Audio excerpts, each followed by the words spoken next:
I was at the Miami cruise port, suitcases ready at my feet, sunscreen on my face, and sunglasses on, prepared to board the vacation of my dreams with my daughter and her family. At least that's what I thought, until suddenly my phone buzzed with a text message. "Mom, there's been a change of plans. You're not going on the cruise, we're just taking family." In that moment, my heart froze. But before we continue, subscribe to the channel and tell me in the comments where you're watching this video from. I'd love to hear where my stories are reaching. At 65 years old, this was going to be my first real cruise vacation with my daughter Jessica and her family. I had been counting down the days for 3 months, ever since she called me with the invitation.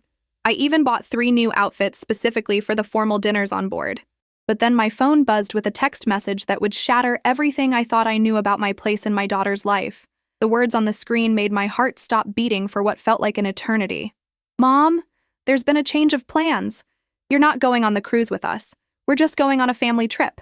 The message was from Jessica, my only daughter, the child I had raised alone after her father walked out when she was just 2 years old. I read those words over and over, maybe 7 or 8 times, thinking somehow they would change or make sense. My hands started shaking so badly I nearly dropped my phone. Around me, families were laughing, taking selfies, children were running around with excitement, and couples were holding hands as they walked toward the boarding area. Everyone seemed to be part of something beautiful, something I had thought I was part of too, until that very moment. I looked up toward the ship, and there they were on the upper deck. Jessica, her husband Brandon, and my 2 grandchildren, Emma and little Michael. They were already on board, clearly visible against the white railing of the massive cruise ship. Jessica was fixing her blonde hair, laughing at something Brandon said, while the kids were pointing excitedly at something in the distance. They looked like the perfect family portrait, the kind you see in travel brochures. None of them seemed to notice me standing there in the terminal below, or maybe they did notice and simply chose to look away. Either possibility felt equally painful, like a knife twisting slowly in my chest. Just going on a family trip. Those words echoed in my mind like a cruel joke. What was I then, if not family? I was the woman who had worked 2 jobs to put Jessica through college. I was the one who stayed up all night when she had nightmares as a child. I was there for every scraped knee, every broken heart, every achievement, and every disappointment. I had given her everything I had, including the down payment on her house just 4 years ago. A house that was still in my name because we never got around to transferring the deed. Brandon always said it was just paperwork they would handle eventually, and I, foolishly, had believed him. My vision blurred with tears I refused to let fall. Not here. Not in front of all these happy strangers. I grabbed my suitcase handle with trembling hands and turned away from the ship, away from the daughter who had just told me I wasn't family enough. The walk back through the terminal felt like moving through thick fog. Every step took enormous effort, as if my body was fighting against the reality my mind was being forced to accept. I called an Uber, and during the 45-minute ride back to my house in Coral Springs, I sat in complete silence, staring out the window without really seeing anything. But something was happening inside me during that quiet ride, something that would change everything. A clarity was forming, cold and sharp as ice, and with it came a decision that would shock everyone who thought they knew me. When I walked through my front door, the house felt different somehow, like it belonged to a stranger. I dropped my suitcase in the hallway and went straight to my home office, the small room where I kept all my important documents organized in color-coded folders. My hands were steadier now, driven by purpose rather than emotion. In the filing cabinet's second drawer, inside a green folder labeled Property Documents, I found exactly what I was looking for. The deed to Jessica and Brandon's house, the beautiful 3-bedroom home in Fort Lauderdale that I had purchased for them when they got married. The house where I was no longer welcome for Sunday dinners, because Jessica needed space to create her own family traditions, as she had told me 6 months ago. The property was entirely in my name. We had talked about transferring it eventually, but that conversation always got postponed. Brandon would say things like, "We'll handle that legal stuff soon, Mom," or, "No rush, right? You trust us." And I did trust them, or at least I thought I did. Now I realized it wasn't trust on my part. It was naivety. They had been perfectly comfortable living in a house they didn't own, making 0 mortgage payments because I had paid off the entire loan 2 months ago using my retirement savings. I had thought it would be a relief for them, one less financial burden as they raised my grandchildren. Instead, it had just made me more dispensable, more easy to discard when I became inconvenient. I picked up my phone and called Richard Morrison, the real estate attorney who had handled the original purchase. "Mr. Morrison, this is Nicole Parker. I need to know what my legal options are regarding the house I bought for my daughter 4 years ago. I said, my voice surprisingly calm and clear. He remembered the property immediately and asked if there were any problems. I explained the situation briefly, without emotion, just facts. After a moment of silence, he told me something that made my decision crystal clear. The house was legally mine to do with as I pleased. There was no documentation promising a future transfer, no legal obligation whatsoever. I could sell it, rent it, or even move into it myself if I wanted to. How long would it take to complete a sale with a motivated buyer? I asked, surprising myself with the steadiness in my voice. Richard paused before answering, probably sensing the determination behind my question. With the right buyer and no complications. Maybe 2 weeks, possibly less if we expedite everything, he explained carefully.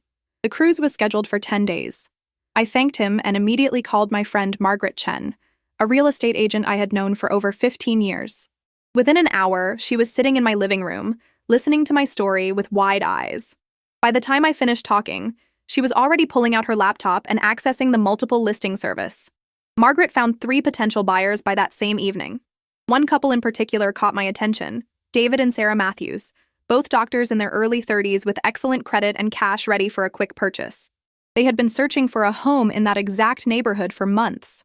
Nicole, are you absolutely certain about this? Margaret asked me, her expression concerned but professional.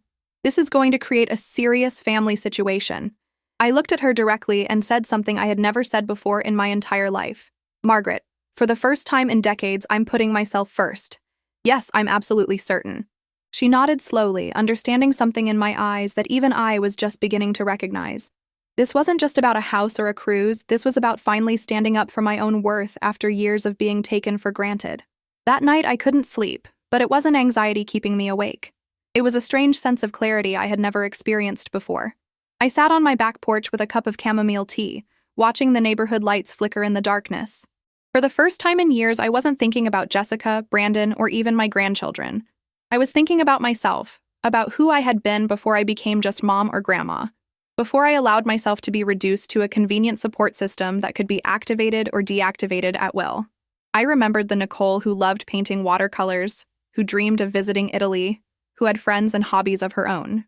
That Nicole had been gradually erased piece by piece, year by year, until all that remained was a version of myself that fit neatly into the corners of other people's lives. I never complained, never demanded anything, never took up too much space.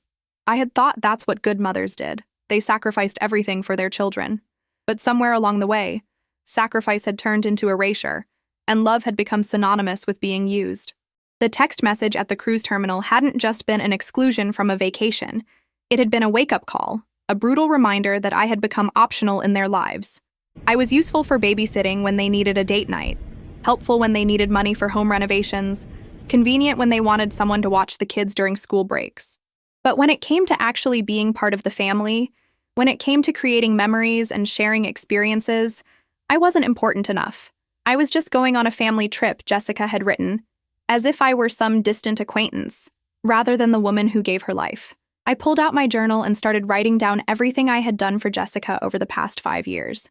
The down payment on the house, $80,000. The mortgage payments I had been making, another $60,000 total. The new roof I paid for last year, $12,000. The countless hours of free babysitting, the gifts for every birthday and holiday, the emergency loans that were never repaid. The list went on for 3 pages. And when I finished, I stared at it with a mixture of sadness and anger. Not because I regretted helping her, but because I finally understood that generosity without boundaries had taught her that my value was purely transactional. Margaret called early the next morning with incredible news. David and Sarah Matthews wanted to see the house that same afternoon, and they were prepared to make an offer immediately if it met their expectations. They're paying cash, Nicole. No mortgage contingencies, no complications. This could move very fast, she explained excitedly. I felt my heart racing, not from fear but from the thrill of finally taking control of my own life. I still had a key to Jessica's house, the one she had given me for emergencies 3 years ago. Well, this qualified as an emergency, at least for me. It was time to prepare the property for sale. I drove to Fort Lauderdale the following morning, my hands steady on the wheel. The house looked exactly as I remembered it. A charming 2-story with a perfectly manicured lawn that I had paid a landscaper to maintain. I used my key and stepped inside, immediately hit by the familiar scent of vanilla candles Jessica always bought. Walking through rooms I had helped furnish felt surreal, like visiting a museum of my own generosity. Everything here represented a piece of my sacrifice, my love, my misguided belief that giving endlessly would somehow make me indispensable to my daughter's life. I moved through each room methodically, opening curtains to let in light and making sure everything looked presentable for the showing. In the living room, I noticed something that made my chest tighten. The family photos on the wall told a story of gradual exclusion. In the older pictures, I appeared frequently, smiling alongside Jessica and the kids. But as the photos became more recent, I appeared less and less, until the most recent frames contained no images of me at all. It was as if I had been slowly photoshopped out of their family history, becoming less relevant with each passing year. In Brandon's home office, I searched through the desk drawers looking for any documents related to the house. That's when I found an envelope from Patterson & Associates, a law firm in Miami. Inside was a draft document titled Quit Claim Deed Transfer, dated from 4 months ago. The document outlined their plan to request the transfer of the house into their names. It had never been signed or presented to me, probably because they were waiting for the right moment, perhaps after I had finished paying off the mortgage. They had been planning this, strategizing about how to formalize taking what I had given them, all while excluding me from their lives bit by bit. I photographed the document with my phone, evidence of their intentions, though I didn't really need more motivation. I carefully returned everything to its place and locked up the house. That afternoon, David and Sarah Matthews fell in love with the property instantly. They walked through every room with genuine excitement, talking about which room would be Sarah's art studio and where they would plant a vegetable garden. "This house has such good energy," Sarah said, smiling warmly at me. "You can tell it was filled with love." "It was filled with love," I replied quietly. "But not all love is appreciated or reciprocated." They made an offer $15,000 above asking price, with a closing date in exactly 12 days. Margaret looked at me with raised eyebrows, silently asking if I wanted to accept. I thought about Jessica and Brandon returning from their cruise in 8 days, expecting to walk back into their comfortable life. I thought about the text message that had shattered my illusions. I thought about decades of putting everyone else first. Then I looked at Margaret and said 4 words that changed everything. "Accept the offer immediately." The contracts were signed that evening, and the countdown began. Over the next few days, I moved through my plan with surgical precision. I hired a moving company to pack up all of Jessica and Brandon's belongings and transport them to a climate-controlled storage facility in Pompano Beach. I paid for 6 months in advance, more than generous considering they had just told me I wasn't family. Every item was carefully inventoried, photographed, and stored properly. I wasn't trying to destroy their lives. I was simply reclaiming mine. Their furniture, their clothes, the kids' toys, everything was handled with care and professionalism. I spent an entire afternoon going through the house one final time, making sure nothing important was left behind. In Emma's room, I found a drawing she had made of our family. It showed her, little Michael, Jessica, Brandon, and off to the side, almost like an afterthought, was a stick figure labeled Grandma Nicole. Even in a 7-year-old's drawing, my peripheral position in their lives was evident. I carefully placed the drawing in a box with other family mementos, refusing to let bitterness poison the genuine love I had for my grandchildren. They were innocent in all of this, victims of their parents' selfishness just as much as I was. The hardest part was writing the letter I would leave for them. I sat at my kitchen table for hours, drafting and redrafting, trying to find words that were honest without being cruel. I wanted them to understand the consequences of their actions without me sounding vindictive. Finally, after my 5th attempt, I wrote something that felt true. "Jessica and Brandon, the house you called home has been sold. It was always legally mine, as you well knew, just as you knew I finished paying the mortgage 2 months ago using my retirement funds. When I received your text message saying I wasn't family enough to join you on the cruise, I finally understood my place in your lives. I continued writing, my hand steady and sure. You needed me to be convenient, available when useful, invisible when not. The new owners will be moving in tomorrow. Your belongings have been carefully stored at Secure Storage Solutions in Pompano Beach, paid through December. The key and full inventory are with my attorney, Richard Morrison, whose contact information is attached. Please don't try to reach me. Just as you needed space to grow as a family, I need space to rediscover who I am beyond being a disposable mother and grandmother. Nicole." I read it over 3 times, making minor adjustments, ensuring every word reflected exactly what I felt. I placed the letter in an envelope on the kitchen counter where they would see it immediately upon entering. Next to it, I left copies of the original deed, the sales contract, and the storage facility information. I also left the draft quitclaim deed I had found in Brandon's office, just so they would know that I knew about their plans. Everything was transparent, documented, legal. There would be no ambiguity about why this had happened. As I locked the door for the final time and dropped the keys in the mailbox for the new owners, I felt something unexpected. It wasn't satisfaction or revenge. It was simply relief, the profound relief of finally acknowledging reality instead of living in denial. The closing happened exactly on schedule, 9 days after that devastating text message. I sat in Richard Morrison's office signing papers while David and Sarah Matthews signed theirs across the conference table. They were so happy, so grateful, completely unaware of the family drama that had led to this moment. The money was transferred into my account electronically, $340,000, the full value of the house plus the appreciation it had gained. It was more money than I had ever had at one time, but it felt less like a windfall and more like a reclamation of something that had always belonged to me. After the closing, I did something I hadn't done in years. I went to an art supply store and bought watercolor paints, brushes, and premium paper.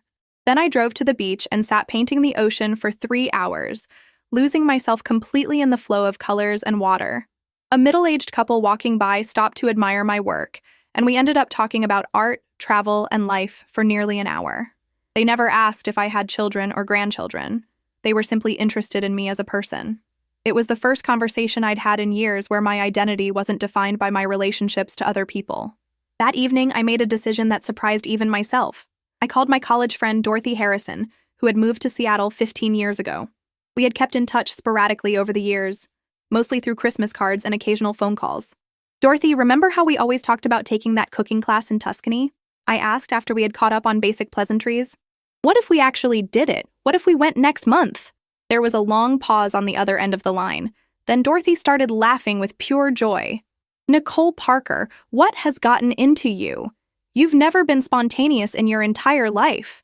I explained everything that had happened: the cruise exclusion, the house sale, the money now sitting in my account. Dorothy listened without interrupting, and when I finished, she was quiet for a moment before responding.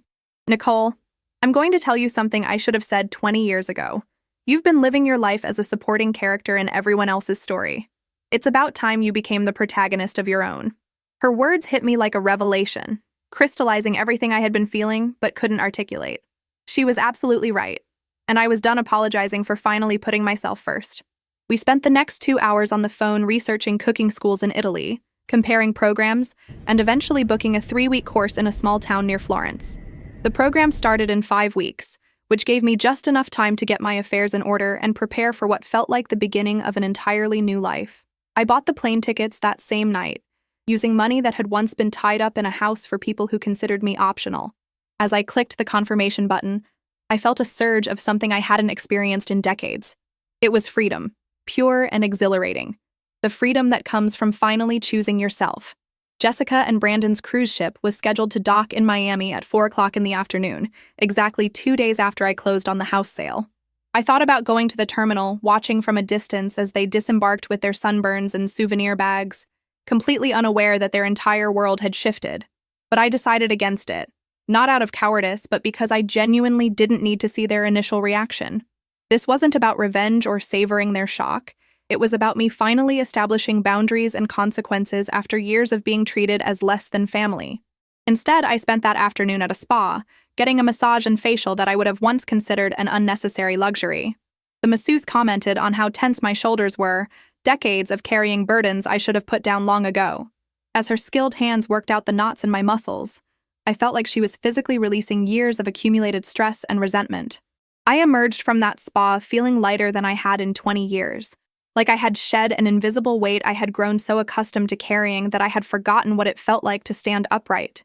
I kept my phone off for the entire day, knowing that once Jessica discovered the house was gone, the calls and messages would come flooding in. I wasn't ready for that confrontation yet, not because I doubted my decision, but because I wanted one more day of peace before the storm hit. That evening, I sat on my patio watching the sunset with a glass of wine. Something simple I had rarely allowed myself to enjoy because I was always rushing to help Jessica with something, or babysit the kids, or solve some crisis that wasn't really mine to solve. The next morning, I finally turned on my phone. As expected, it exploded with notifications. 17 missed calls from Jessica, 9 from Brandon, dozens of text messages ranging from confused to angry. "Mom, what's going on? We can't get into the house." Jessica's first message read. Then they escalated. "Where are our things? What have you done? Call me immediately." Brandon's messages were more aggressive. "Nicole, this is insane. You can't just sell our home without warning. We have legal rights." I read through all of them without responding, observing my own emotions with curiosity. I expected to feel guilt or anxiety, but instead I felt calm, remarkably calm. Around noon, my doorbell rang. I looked through the peephole and saw Jessica standing there alone, her face blotchy from crying, her vacation tan suddenly looking less radiant. I took a deep breath, smoothed down my shirt, and opened the door. She stared at me like I was a stranger, and perhaps in some ways I was. The Nicole she knew, the perpetually accommodating mother, had been left behind at that cruise terminal. "How could you do this to us?" Those were her first words. No hello. No acknowledgement of the hurt she had caused me. Just accusation, as if I were the villain in a story where I had actually been the victim all along. I stepped aside and gestured for Jessica to come in, maintaining a composure that clearly unsettled her. She walked into my living room like she was entering enemy territory, her eyes darting around as if looking for evidence of who this new version of her mother might be. I didn't offer her coffee or try to make her comfortable. I simply sat down in my favorite chair and waited. Jessica remained standing, her arms crossed defensively across her chest, her whole body radiating anger and confusion. "Well, aren't you going to explain yourself?" she demanded, her voice shaking. "I believe my letter explained everything quite clearly." I replied calmly, noticing how my steady tone seemed to agitate her even more. She pulled out a crumpled piece of paper from her purse, my letter, now wrinkled from being read and reread multiple times. "This isn't an explanation, Mom. This is insanity. You sold our house, our home, where we've lived for 4 years, where your grandchildren have grown up." The way she emphasized your grandchildren told me everything I needed to know. She was already deploying them as emotional weapons, trying to use my love for Emma and Michael to manipulate me into feeling guilty. "It was never your house, Jessica. It was mine. My name on the deed, my down payment, my mortgage payments," I said quietly but firmly. She opened her mouth to protest, but I raised my hand to stop her. "You knew that. Brandon knew that.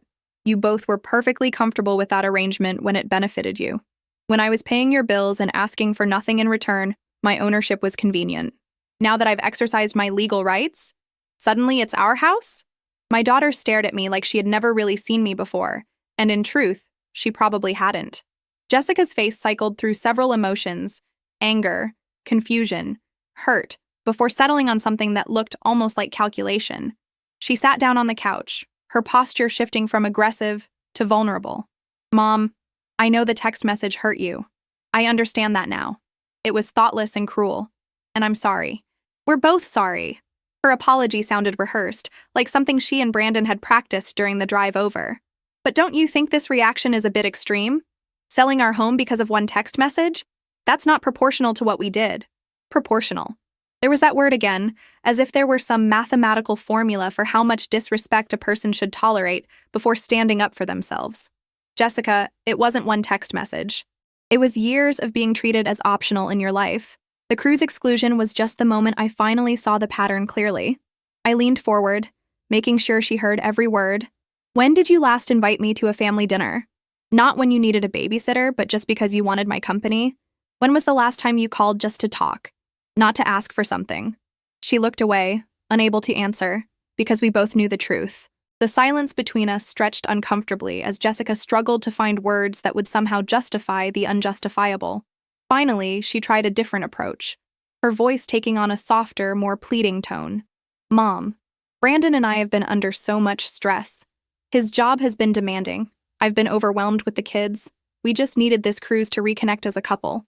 We thought it would be easier without having to worry about making sure you were comfortable and included in everything." The honesty of that statement was almost refreshing, even as it confirmed my worst suspicions about how they viewed me. "So I was a burden to you? An obligation that would make your vacation less enjoyable?" I asked, keeping my voice level despite the pain those words caused. Jessica's face flushed red. "That's not what I meant. You're twisting my words."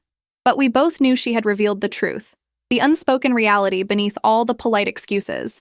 I had been reduced from mother to inconvenience, From family member to manageable obligation. Jessica, you found the draft deed transfer in Brandon's office, didn't you? The document dated 4 months ago that outlined your plan to take legal ownership of the house? Her eyes widened, caught off guard that I knew about that. We were just trying to formalize things. You always said the house was for us. She stammered, suddenly defensive. Yes, I did say that, back when I believed I was a valued member of this family. But I never signed anything, never made it legally binding, and you never bothered to discuss it with me. You were just waiting for the right moment to present me with papers and expect me to sign over $300,000 worth of property without question. We would have discussed it with you, Jessica protested, but her tone lacked conviction. I pulled out my phone and showed her the photo I had taken of the document. This is dated January 15th. I finished paying off the mortgage on February 10th. You had 2 months to mention this to me, but you never did. You were going to spring it on me when you thought I was most vulnerable, most likely to just agree without objection. The color drained from Jessica's face as she realized I had evidence of their calculated plan. She stood up abruptly, her earlier vulnerability replaced by anger again. You know what, Mom? Maybe you're right. Maybe we did take you for granted. But that doesn't give you the right to make us homeless. We have children. Where are we supposed to live now? Her voice had risen to nearly a shout, all pretense of apologetic daughter gone. I stood up too, meeting her energy with my own quiet strength. You have 6 months of paid storage for your belongings. Brandon makes over $100,000 a year. You're not homeless, you're inconvenienced. There's a significant difference. Jessica grabbed her purse, her hands shaking with rage. The kids are going to be devastated. Emma keeps asking why we can't go home. How am I supposed to explain to a 7-year-old that her grandmother sold their house out from under them? The guilt trip was transparent. But I refused to take the bait. Tell her the truth in age-appropriate terms. Tell her that Grandma Nicole owned the house and she sold it, just like people sell houses every day. Tell her you'll find a wonderful new place to live. Don't make me the villain in a story where I'm actually the person who finally learned to value herself. You've changed, Mom. I don't even recognize you anymore, Jessica said, her voice dripping with disgust. Those words intended to shame me instead filled me with a strange sense of pride. You're absolutely right. I have changed. I finally realized that loving someone doesn't mean letting them treat you poorly. It doesn't mean financing their lives while being excluded from them. I spent decades being the kind of mother who sacrificed everything. And what did it teach you? That my feelings don't matter. That my presence is optional. That I exist to serve your needs without expecting basic respect in return. Jessica's eyes filled with tears, but I couldn't tell if they were genuine or manipulative. So this is it? You're just cutting us out of your life? What about Emma and Michael? Are you abandoning them too? The accusation stung, but I had prepared myself for this. I will never abandon those children. I love them more than you can possibly understand. But I will see them on my terms now. Not as a convenient babysitter, but as their grandmother who deserves respect. I'm planning to take them for a weekend once a month, just me and them, building a relationship that isn't dependent on your approval or convenience. You can't just decide that unilaterally, Jessica protested, her lawyer instincts kicking in despite never having gone to law school. Actually, I can request grandparent visitation, and given that I can document years of consistent involvement in their lives, along with recent evidence of you trying to exclude me, any court would likely support reasonable visitation arrangements. I hadn't actually consulted a lawyer about this yet, but I made a mental note to do so immediately. Jessica's face showed a flicker of uncertainty, realizing perhaps for the first time that I had thought this through more carefully than she had assumed. She walked toward my front door, then turned back one more time. Brandon is furious. He wants to sue you for everything you've done. Our lawyer says we might have a case. I smiled, not with meanness, but with the confidence of someone who had finally found solid ground to stand on. Your lawyer, if you've actually consulted one, would tell you that a property owner has every right to sell their own property. There was no lease, no rental agreement, nothing in writing promising the house to you.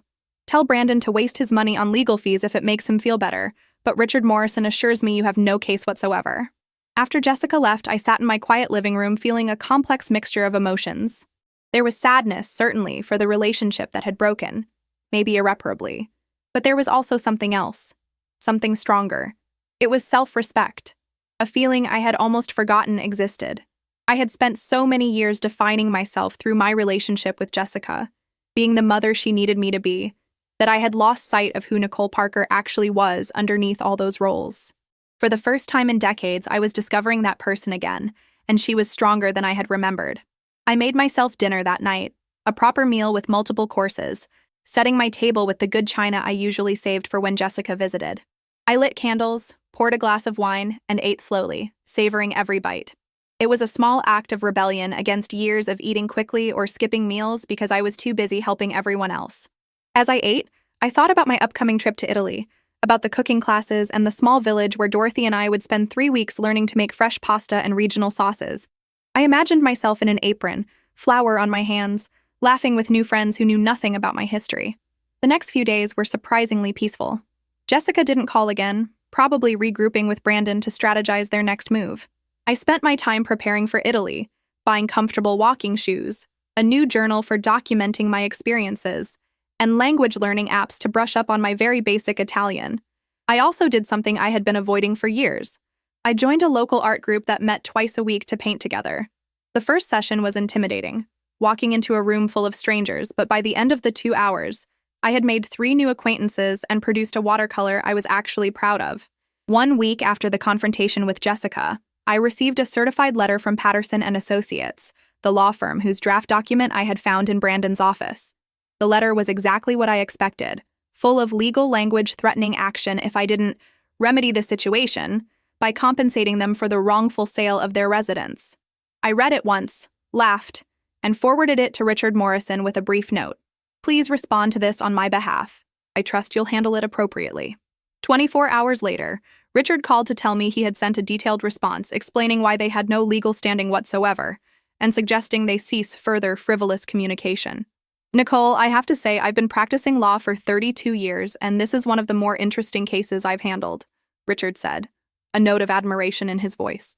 Not because it's legally complex, it's actually quite straightforward, but because it takes real courage to do what you did. Most people in your position would have just accepted being treated poorly rather than asserting their rights. His words meant more to me than he probably realized. I wasn't used to being praised for standing up for myself.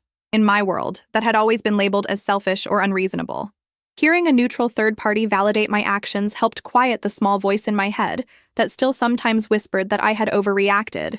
2 weeks before my departure for Italy, I did something that had been weighing on my mind. I arranged to pick up Emma and Michael for a Saturday afternoon, just the 3 of us. Jessica had been cold on the phone when we arranged it, but she didn't refuse, probably because she was still hoping I would somehow reverse everything and give them back their comfortable life. The kids were waiting outside when I arrived, and the moment they saw my car, their faces lit up with genuine joy. That reaction, unfiltered and honest, reminded me why I had insisted on maintaining my relationship with them despite everything that had happened with their parents. We went to the Miami Seaquarium, something we had talked about doing together for months but never seemed to find time for. Emma held my hand as we watched the dolphin show, and Michael peppered me with endless questions about every creature we saw. Grandma Nicole, did you know that octopuses have 3 hearts? He announced proudly after reading an information plaque. I did not know that, Michael. You're so smart, I replied, meaning every word. These children were innocent in all of this, and I was determined to make sure they knew they were loved unconditionally, even if their parents had failed to show me that same unconditional love. During lunch at the Seaquarium Cafe, Emma asked the question I had been dreading. Grandma, why did you sell our house? Mommy said we can't live there anymore because of you. Her 7-year-old face was so earnest, so confused, that my heart ached. I chose my words carefully, knowing that what I said would shape how she understood this situation for years to come. Sometimes grown-ups make decisions that are hard to understand. That house belonged to Grandma, and I needed to sell it for my own reasons. But that doesn't change how much I love you, or how much your mommy and daddy love you. Are you mad at Mommy? Emma asked, her child's intuition cutting straight to the heart of the matter. I paused, considering how to answer honestly without burdening her with adult problems. Sometimes people who love each other hurt each other's feelings without meaning to. Your mommy and I are working through some complicated feelings right now. But here's what I want you to know. No matter what happens between the grown-ups, you and Michael will always be my grandchildren, and I will always be here for you. She seemed satisfied with that answer, returning her attention to her chicken nuggets with the resilient adaptability of childhood. As I drove them back to the rental house where Jessica and Brandon were temporarily living, Michael fell asleep in his car seat, tired from the full day of activities. Emma was quiet, staring out the window, and then she said something that nearly broke my heart. Grandma Nicole, I drew a picture of you at school. My teacher said it was very good. Do you want to see it? She pulled a folded piece of paper from her little backpack. It was a crayon drawing of the two of us holding hands, with hearts floating around us and the words, "I love my grandma," written in careful 7-year-old handwriting. I pulled over to the side of the road because my eyes were too blurred with tears to drive safely. I kept Emma's drawing in my purse, taking it out sometimes when I needed a reminder of why maintaining boundaries was worth the temporary pain. The children loved me genuinely, without agenda or calculation, in a way their parents seemed to have forgotten how to do. That pure love was worth protecting, even if it meant having a complicated relationship with Jessica and Brandon. I took photos of the drawing and sent copies to Dorothy, who responded with a simple message. "This is what real family looks like. Hold on to that." Her words became a kind of mantra for me during the difficult moments. The following week, Brandon called me for the first time since the house sale. His voice was controlled, but I could hear the anger simmering beneath the surface. "Nicole, we need to talk like adults about this situation. Can I come over?" Against my better judgment, I agreed, curious about what approach he would take now that legal threats had failed. He arrived alone, dressed in his work suit like he was coming to a business negotiation. I offered him coffee, which he accepted, and we sat across from each other in my living room like opposing lawyers rather than family members. "I'm going to be direct with you, Nicole," Brandon began, his tone suggesting he thought directness was some kind of power move. "What you did was legal, fine. Richard Morrison made that very clear. But it was morally wrong, and you know it. We had an understanding, a family arrangement, and you violated that trust." I sipped my coffee slowly before responding, refusing to be rushed or intimidated by his corporate negotiation tactics. "Brandon, let me ask you a question. When you and Jessica decided to exclude me from the cruise, did you consider whether that was morally wrong? When you drafted that deed transfer without consulting me, was that honoring a family arrangement?" He shifted uncomfortably, not expecting me to challenge his premise so directly. "Those are separate issues. The cruise was a decision about our vacation, and the deed transfer was just us trying to formalize what we all understood to be true, that the house was eventually going to be ours." His logic was so circular, so self-serving that I almost laughed. "Brandon, here's what I understand to be true now. You and Jessica were perfectly happy to accept my financial support while slowly pushing me out of your lives. You wanted the benefits of having a wealthy, generous mother and mother-in-law without the inconvenience of actually treating me like family. That's not fair, Nicole. We've always appreciated everything you've done for us." His protest sounded weak even to his own ears. I could tell by the way he couldn't maintain eye contact. "Appreciation isn't the same as respect, Brandon. You appreciated my bank account, my availability for babysitting, my willingness to solve problems. But you didn't respect me enough to include me in family events, or to have honest conversations about the house, or to consider my feelings before sending that devastating text message." The directness of my words clearly unsettled him.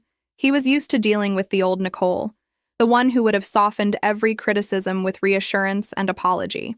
Brandon stood up, abandoning the pretense of cordial negotiation. "Fine. You want to play hardball, Nicole? We'll play hardball. You're not seeing Emma and Michael anymore. If you won't give us back what's rightfully ours, you don't get access to our children." The threat hung in the air like poison, and for a moment, I felt the old fear rising in my chest. But then I remembered Richard Morrison's words about grandparent visitation rights, and I remembered something even more important. I couldn't let myself be held hostage by threats anymore. "If you choose to use your children as weapons against me, Brandon, that says everything about your character and nothing about mine. But be warned, I will pursue legal visitation if you try to cut me off from them completely." After Brandon left, I immediately called Richard Morrison and explained the threat. He listened carefully, then said something that changed my entire perspective. "Nicole, I'm going to be honest with you. Grandparent visitation cases can be complicated and emotionally draining for everyone involved, especially the children.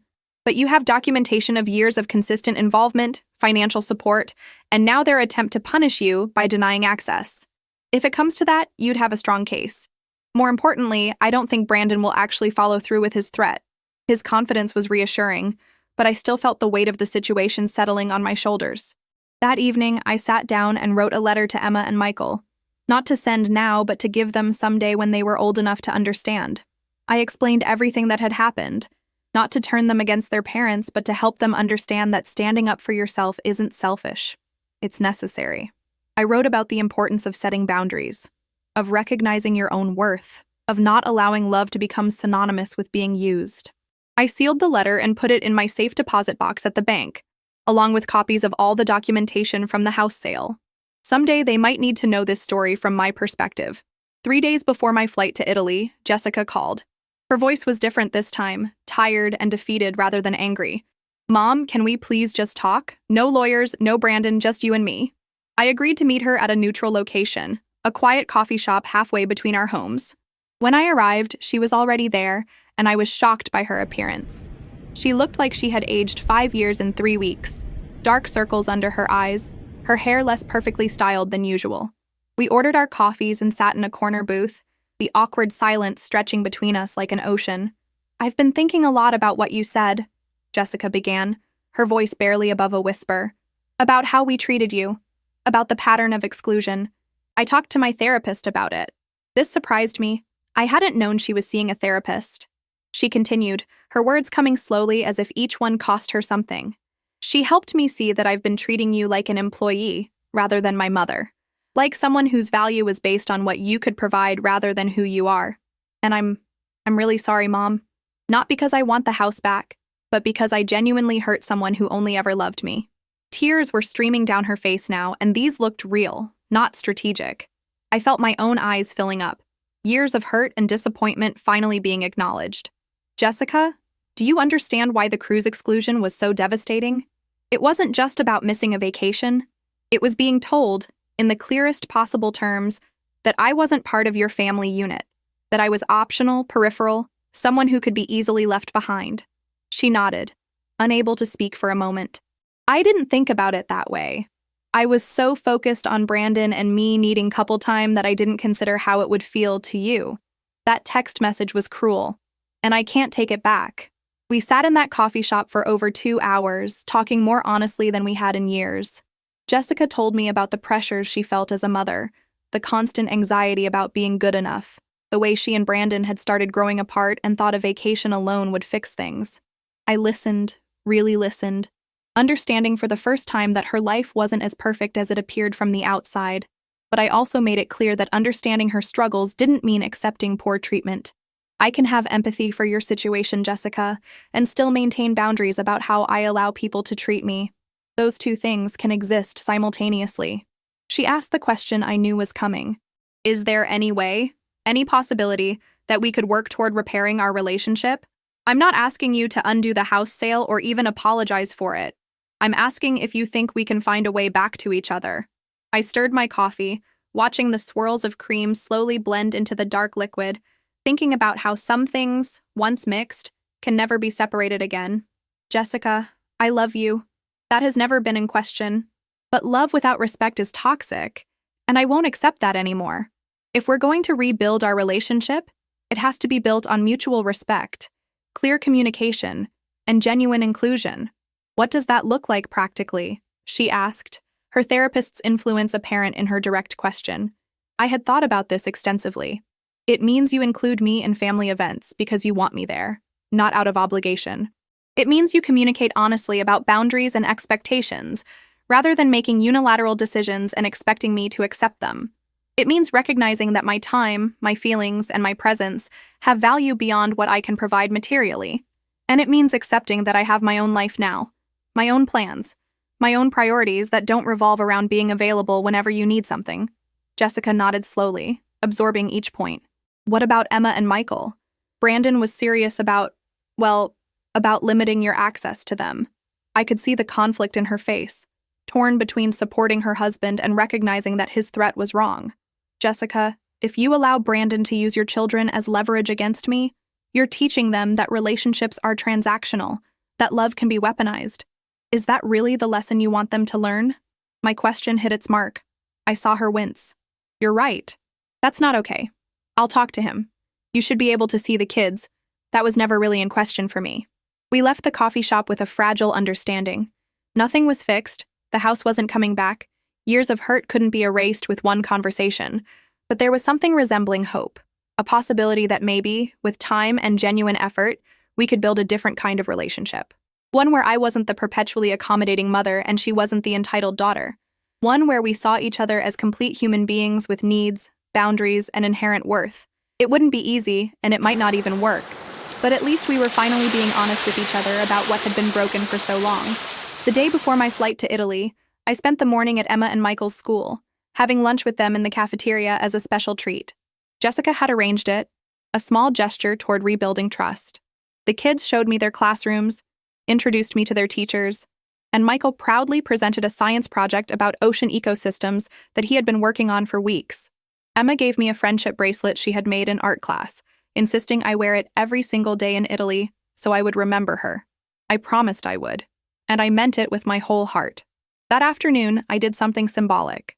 I went through my house and put away all the photos where I looked uncomfortable or forced, the ones from family gatherings where I smiled but my eyes looked tired. I replaced them with new photos from my recent art classes, from my day at the seaquarium with the kids, from the beach where I had rediscovered my love of painting. My home slowly transformed from a shrine to my role as mother and grandmother into a reflection of Nicole Parker as a complete person with interests, friendships, and a life that extended beyond serving others. Dorothy called that evening, practically vibrating with excitement about our upcoming adventure. Nicole, I've been researching the region where we'll be staying. There are these incredible hill towns nearby that we absolutely have to visit, and there's a weekly market where local artists sell their work. We could even look into renting a small studio space if you want to paint while we're there. Her enthusiasm was infectious, reminding me that life could be full of possibility rather than obligation. I had spent so many years thinking about what others needed from me that I had forgotten to ask what I needed for myself. My last evening in Florida, I sat on my patio watching the stars emerge in the darkening sky. I thought about the woman I had been 3 months ago, standing in that cruise terminal with her heart breaking. She felt like a different person now, someone I could look back on with compassion, but also with understanding that she had needed to break in order to rebuild herself stronger. The house sale, the confrontation with Jessica, the boundary setting, none of it had been about punishment or revenge. It had been about finally saying enough, about recognizing that self-respect isn't selfish, it's necessary for survival. My phone buzzed with a text message, and I braced myself, expecting it to be from Jessica or Brandon. Instead, it was from Emma, clearly using her mother's phone. Grandma Nicole, have the best time in Italy. Bring me back a postcard. I love you to the moon and back. The simple, innocent love in those words reminded me why all of this had been worth it. I wasn't abandoning my family by choosing myself. I was modeling for my grandchildren what it looks like to value yourself enough to demand respect. That lesson would serve them far better in life than watching me accept mistreatment in silence would have ever done. The flight to Rome was long but peaceful, giving me hours to reflect on everything that had changed in such a short time. I sat in my window seat, watching America disappear beneath the clouds, feeling like I was leaving behind an old version of myself along with the physical distance. The woman I had been, the one who measured her worth by how much she could give to others, was being replaced by someone who understood that you cannot pour from an empty cup, that self-sacrifice without boundaries isn't noble, it's self-destructive. This trip wasn't running away from my problems. It was running toward the life I should have been living all along. Dorothy met me at the Rome airport with a handmade sign that read, "Welcome to your new life, Nicole." And we both laughed until we cried right there in the terminal.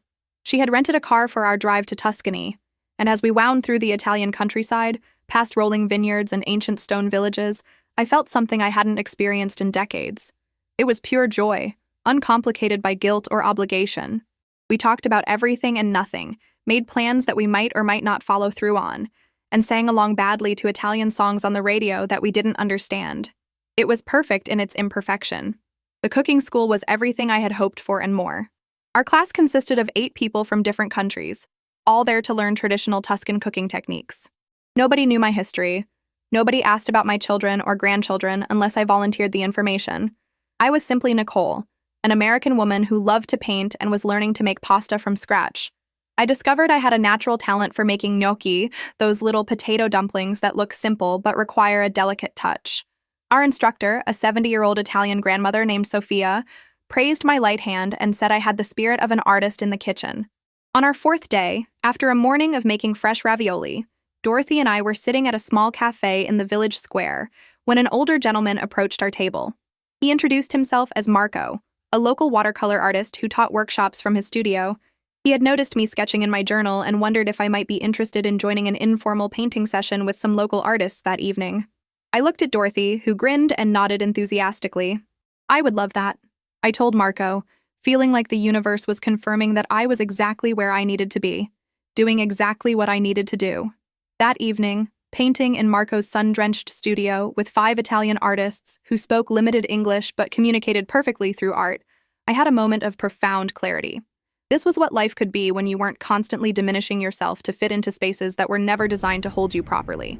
I was 65 years old, and I was just now learning who Nicole Parker actually was beneath all the roles I had played. Better late than never, as Sophia would say.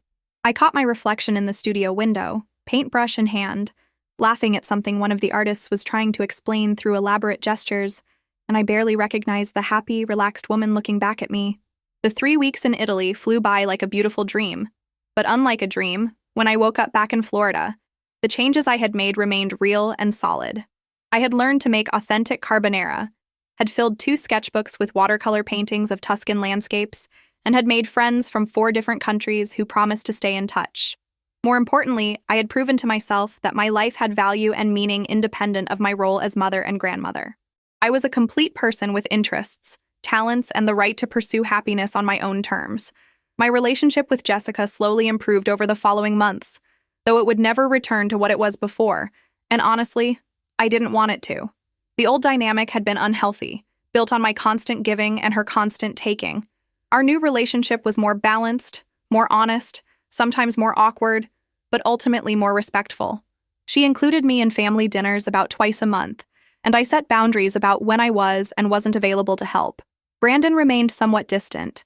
His pride clearly hurt, but he stopped trying to manipulate the situation and accepted the new reality. Emma and Michael continued to be the bright spots in my life. I took them for weekend adventures once a month, creating memories that belonged just to us. Emma started showing interest in art, and I began teaching her watercolor techniques. Michael developed a fascination with Italian cooking after I made him gnocchi one afternoon, and we spent hours in my kitchen experimenting with recipes. These children would grow up knowing their grandmother not as a doormat or an endless resource, but as a strong woman who knew her worth and wasn't afraid to stand up for herself. That legacy felt more valuable than any house I could have given them. As for me, I returned to Italy twice more that year, once to study with Marco, and once just to wander through the countryside with Dorothy, eating good food and painting whatever caught my eye. I sold my first watercolor painting at a local art fair, not for much money, but for the validation that my art had value to someone. I joined a book club, started taking dance classes, and even went on a few dates with a kind man I met at the art supply store. Nothing serious, but the point was that I was living, really living, not just existing in the margins of other people's lives. If you're watching this and you've ever felt taken for granted, ever wondered if standing up for yourself makes you selfish, ever questioned whether you deserve to be treated with basic respect, I want you to know something. Choosing yourself isn't cruel. It's necessary. Setting boundaries isn't punishment. It's self-preservation. And demanding to be treated as valuable isn't arrogance. It's simply recognizing the truth that every human being deserves dignity and respect, regardless of how much they've sacrificed for others. My story isn't about revenge against my daughter. It's about finally loving myself enough to say that I matter too. The house I sold was just a building, bricks and mortar and legal documents. What I really sold was the idea that my worth was measured by what I could provide to others. What I really bought with that money was my freedom, my self-respect, and the chance to discover who Nicole Parker actually is when she's not playing a role in someone else's story. That turned out to be worth far more than $300,000. It was priceless. So if my story resonates with you, if you see yourself in the woman standing at that cruise terminal with a broken heart and shattered illusions, please know that it's never too late to choose yourself. I'd love to hear your thoughts in the comments below. Have you ever had to make a difficult choice between keeping the peace and standing up for yourself? What did you do, and how did it turn out? Your stories matter, and this community is stronger when we share our experiences with each other. If this video gave you something to think about, please share it with someone who might need to hear this message. And if you want to follow along on more stories about finding yourself, setting boundaries, and living authentically, hit that subscribe button and turn on notifications. Remember, you are never too old, it's never too late, and you are always worthy of respect. Thank you for listening to my story, and I'll see you in the next video.